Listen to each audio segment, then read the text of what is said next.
श्री गोविंद आंगणे। खूप दिवसापासून मी या यात्रेची वाट बघत होते आणि खूप वेळा संतोष दादांशी आम्ही संपर्क केला फोनवरून। आमच्या ऑफिसची मैत्रीण परुळेकर तिने आम्हाला सांगितलं होतं खूप यात्रा आहे, छान आहे।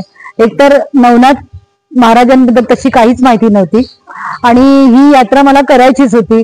मला तर एकतर मी माझ्या गुडघेदुखीच्या त्रासाने खूप पिडलेली आहे, पण मला माझी जिद्द होती की मला नवनाथांची यात्रा करायची आणि मगर दादांबरोबरच करायची होती। कारण तिच्याकडून मला कळलं होतं की मगर दादा खूप छान अरेंज करतात आणि खूप चांगलं सगळी व्यवस्था असते।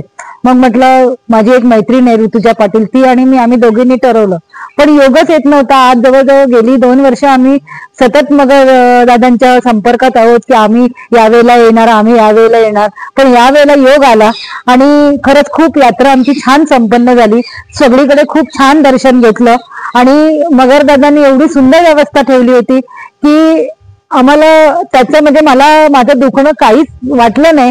दुसरं म्हणजे माझ्या ह्या यात्रेतल्या सहकारी मैत्रिणी आहेत आणि माझे बंधू बाकीचे जेंट्स, तर त्यांनीही मला खूप मदत केली आणि प्रत्येक वेळेला मला इतकं सांभाळून घेतलंय, प्रत्येक वेळेला मला हात दिला आणि मला ते दर्शन घेण्यास मला खूपच मदत केली। तरी त्यासाठी मला संतोष मगर यांची पहिल्यांदा हे करते, त्यांचं हे घेते, आशीर्वाद घेते आणि बाकीच्या माझ्या मैत्रिणींचे त्यांचेही आभार मानते आणि खूप छान यात्रा संपन्न झाली याबद्दल आभार व्यक्त करते।